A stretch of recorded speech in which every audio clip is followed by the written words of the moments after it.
Hi, I'm Mark. I'm one of the founders at CAF Foundation.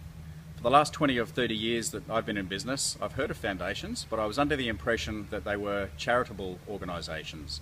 Now, this may be the case. Out of the 800,000 foundations in Australia, only 170,000 of them are registered as charities. The rest operate businesses.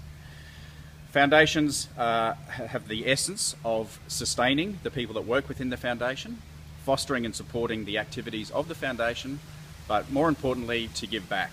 So when we talk about foundations not having to lodge tax returns, which they can't because they're unregistered, that's exciting for a lot of business owners, but it's important to understand that the essence is to give back to worthwhile organisations. We give back to quite a few organisations personally, but the main one is Free to Shine.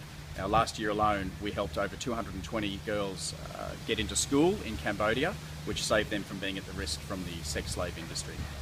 Below there are two talks. The first talk is a talk that I did with one of the other partners here, Adrian. We all know Adrian as AB, affectionately. It's a talk at the Brisbane Convention and Exhibition Centre in front of about 500 people at the last Freedom Summits event. It's important you watch this. I know it goes for just over an hour, and after the first 20 or 25 minutes you might be asking what the heck this has to do with foundations, but I urge you to press on.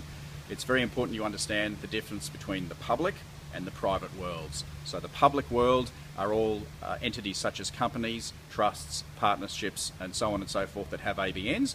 The private world are NGO foundations. So NGO stands for non-government organisations. That's what they are. They are non-government, not-for-profit organisations that are not required to lodge tax returns.